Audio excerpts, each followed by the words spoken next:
For now, 42 months, Russia has waged war on Ukraine, and today we'll examine the military situation there. I'm Julian Rupke, and this is BILD Situation Room.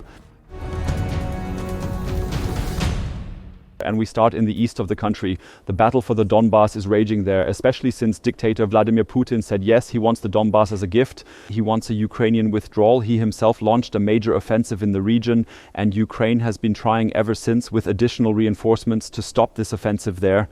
This reinforcement, as we can observe, consists primarily or in part of units from the National Guard, including those from the Rubysh Brigade, among other forces. And here we see a video from Rubysh, which once again shows how they are trying to prevent the Russians from advancing. And once again, we can observe the kind of mechanized units that the Russians are deploying here, because they are civilian vehicles where, yes, we can clearly see here the doors have been removed. There's a bit of camouflage on top, but otherwise these are civilian unarmored vehicles. And all of this is about to turn deadly for the at least 4 Russian soldiers who are currently inside this vehicle right here.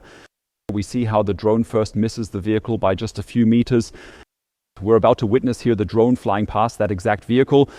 And here the soldiers are still lucky because, as mentioned, the drone, we see it here, is now trying to hit them. Here it is, but it flies just past them and explodes next to the vehicle. However, it can't be ruled out that during this explosion, as we can see here, the dust is already being blown away, that the driver might lose their orientation a bit because of this explosion, that he drives onto an unsecured path. We observed that he was precisely following the tracks laid here earlier, which were at least assumed to be safe and reliable for navigation, that they were safe. And now we can clearly observe that the vehicle is veering off the path, heading directly into a minefield, and is now completely exploding in this area. We need to pixelate the whole thing because you can actually see the soldiers who were inside in this, once again, civilian unarmored vehicle that Russia is using to storm the front lines.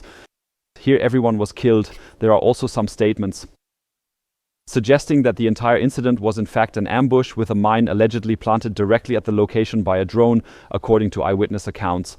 A drone which allegedly placed the mine here a few days ago, and it's claimed that the Russians were then distracted by the fire, making it harder for them to spot it on the ground, ultimately leading them into this deadly trap. Civilian vehicles have now become a tactic the Russians are using, unlike in earlier years when tanks and armored vehicles were deployed. What we currently see in the Pokrovsk area is something completely different. Another method is motorcycles, and here too we have a motorcycle attack by the Russian army. We now see how several Russian soldiers are attempting to move forward as quickly as possible near Pokrovsk. Here we see them, but now they are also coming under attack by drones. We can see it quite clearly. The drone is pursuing the second motorcycle here. And in just a moment, we'll also witness the impact, which, as expected, turned out to be fatal for the Russian here. This whole thing is actually a typical process that we've seen repeatedly in the past few days. They attack, they go after the motorcycles first, they immobilize them, and then the units, we can see them now, who are on foot, either coming from motorcycles or civilian vehicles, proceed further into the area, which were destroyed, and then dismounted, are being attacked one by the Ukrainians, ensuring that most of the Russians advancing around Pokrovsk are already being killed before they manage to reach the new villages where the Russians are trying to gain a foothold. If they manage to get through, we frequently find Russian soldiers hiding in basements or among the ruins of houses. Here as well, we've obtained new footage showing how the Ukrainians are working to counter it. These are truly startling images, remarkably impressive footage. Here you can clearly make out by the movement 2 Ukrainian soldiers who just tossed a mine into a hole, into a basement that had been previously occupied by the Russians here. And now the 2 are trying to get to safety right now. However, you can see from the huge explosion that's about to happen here, that it's really extremely dangerous, even for the Ukrainian defenders. We see it, one of them hid here, so the basement which just blew up where the Russians were before. The whole thing is, of course, life-threatening. Obviously, it's an extremely dangerous mission that the Ukrainians are carrying out here to halt the Russians from advancing further, from gaining further ground or advancing. We're now seeing how this pit, or what remains of this cellar vault, is being cleared by the Ukrainians, who then carefully inspect the area again with their machine guns. If there are still Russians alive, just as a precaution, I think they're firing into it again to make sure they don't walk into an ambush. However, the whole thing once again shows why the Russian losses along this front line here around Pokrovsk are so incredibly high, and why the Russians there are enduring such devastating losses.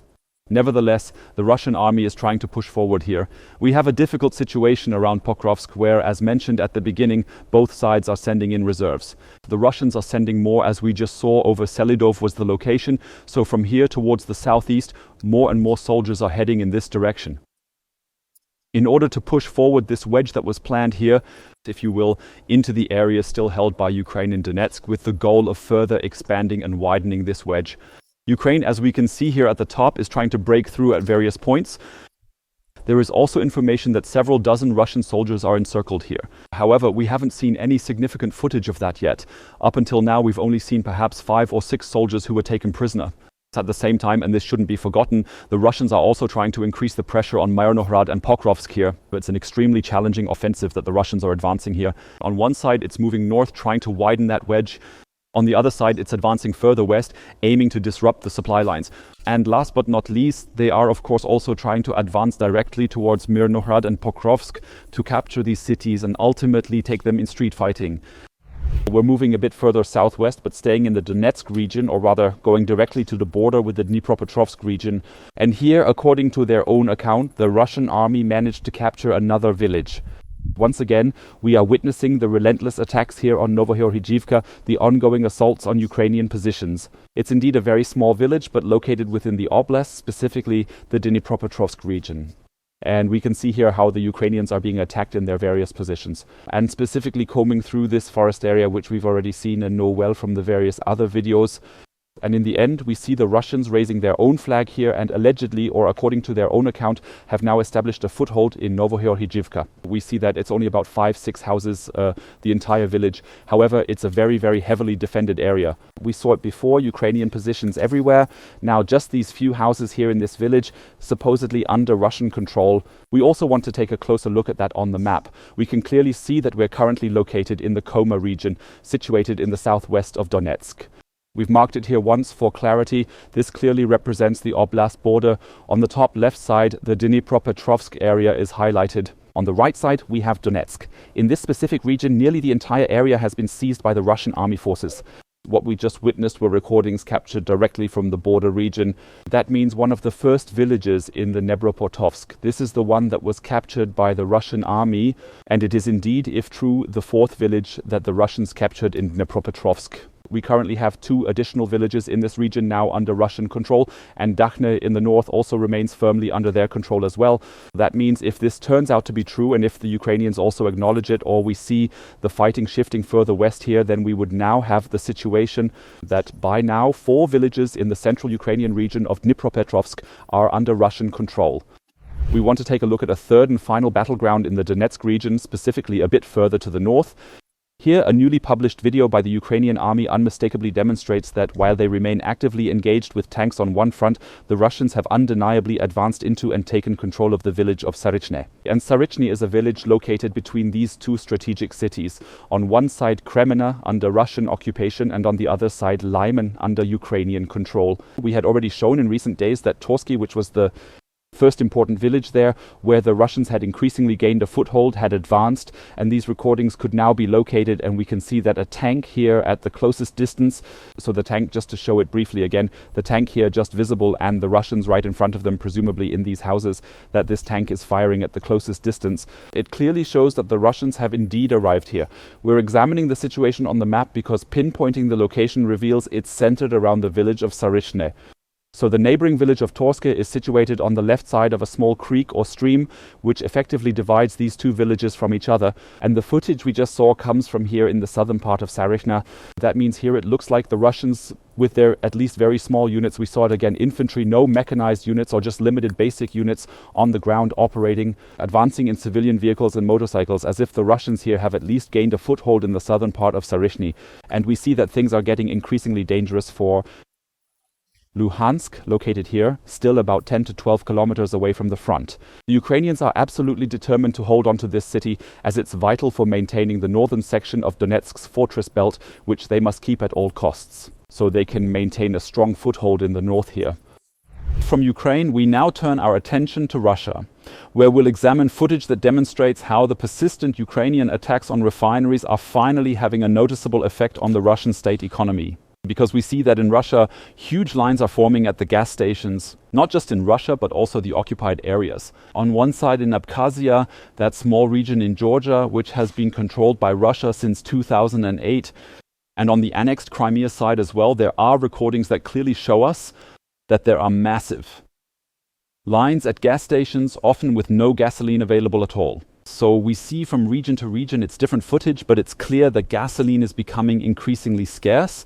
Not everywhere yet, of course not in places where Putin wants those perfect images, Moscow, St. Petersburg, like major cities and so on in the heart of the country. But when we go to the Far East, to the Pacific coast, or to the occupied or partially annexed territories in Ukraine and Georgia, the situation appears entirely different and starkly contrasting.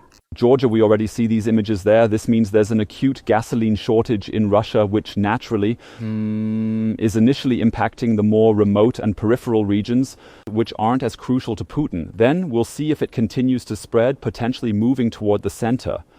Why is there this shortage? Like I said, since the beginning of the year, Ukrainians have attacked over 25 refineries in Russia, including one just this morning. We're meticulously examining the footage from Novochakhtinsk, a city situated just beyond the Russian-Ukrainian border, unmistakably located within Russian territory, as one would naturally expect.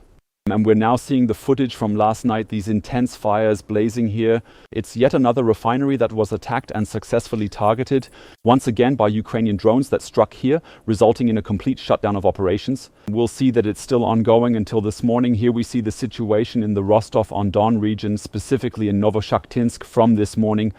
We see the fire continues. The Ukrainians are really doing this in a very systematic way, aiming to target the most important refineries and the key logistical hubs they can reach, attacking them there.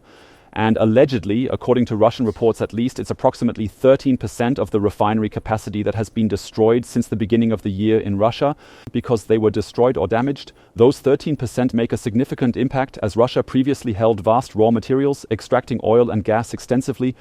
But the refining capacities were already at their absolute maximum even before this war. Now some of that capacity is gone, which is leading to the first shortages emerging. Let's take a quick look at Novochakhtinsk on the map, and we can see that the city is located right next to the occupied Donetsk region. From there as well, I looked it over again today and tomorrow. From there came part of the invasion forces in 2014 who essentially drove across the border here and then occupied these areas, both Luhansk and Donetsk. Now we've seen it just now in Rostov-on-Don, this attack, and there are some Ukrainian sources who haven't officially confirmed it yet, but they're suggesting that the new cruise missile Flamingo might have been deployed here. This large heavy cruise missile, which Ukraine has just introduced within the past few days. President Zelensky explained somewhat cryptically this morning, yes, they have successfully tested this cruise missile in practical use now. However, it remains unclear what it was aimed at. Some sources indicate it was used to strike Novochakhtinsk. Others suggest it was fired in the direction of Crimea instead. Also in Crimea, as just mentioned, there are very significant shortages when it comes to petrol supplies. Here, there's even rationing, meaning the Russian authorities are issuing, well, essentially to Ukrainians or the resettled Russians, these coupons to allow them to collect petrol for their private cars. Why these specific problems in Crimea are occurring can be seen in these recordings from just 2 days ago. There, Ukraine once again launched an attack on a fuel transport train traveling between Crimea and the occupied region of Rostov. This fuel train, as we can see here, doesn't take the Kerch Bridge, but instead travels directly through the occupied territory. We'll take a look at it on the map shortly in the southern part of Ukraine. Right now we're seeing the first strike on the train that's pulling everything, and after it was hit directly, we now observe that additional drones were actively deployed to systematically target all these fuel tankers that were moving here between.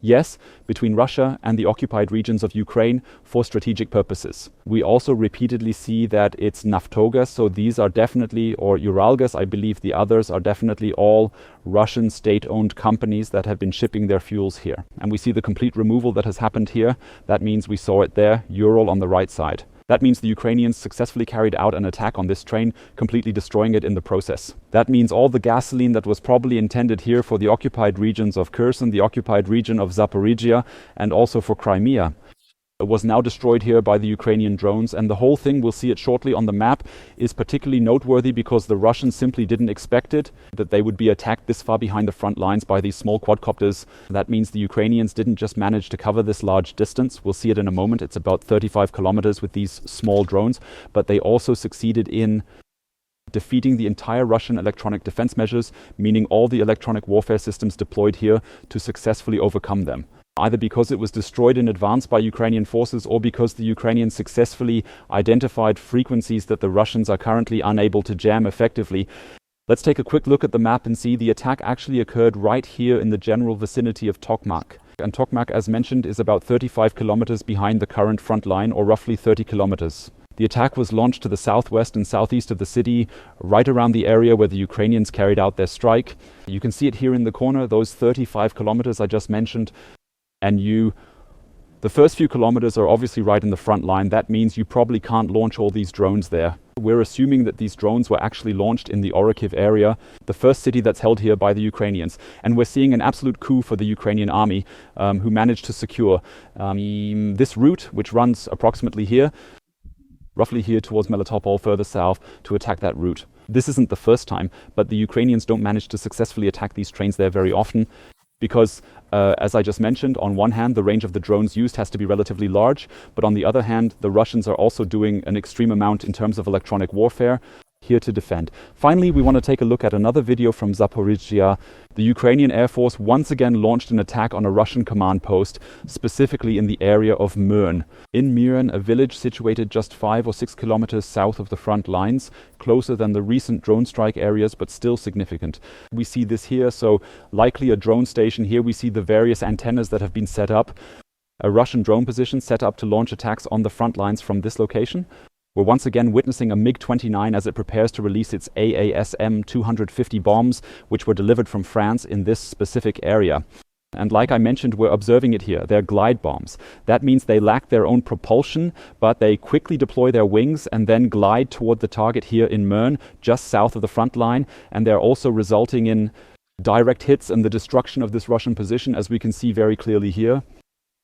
It's natural, yes, the Ukrainian Air Force is limited because it mainly has glide bombs at its disposal. That means each of these bombs has to be flown up, launched upwards, doesn't have its own propulsion, and can therefore only hit a few kilometers behind the front lines. We've already seen attacks that were about 20-30 kilometers behind. In this case, it's only 6 kilometers, and nonetheless, the Ukrainians are trying with their means, with their planes, mostly of Soviet design. Some F-16s are being added, some Mirages are also being added, as we know. And with these few weapons they have received, including very, very few cruise missiles that can be fired from aircraft, but mostly glide bombs, they are trying with these means to attack the Russians in the occupied territories and also partly in Western Russia with all their might.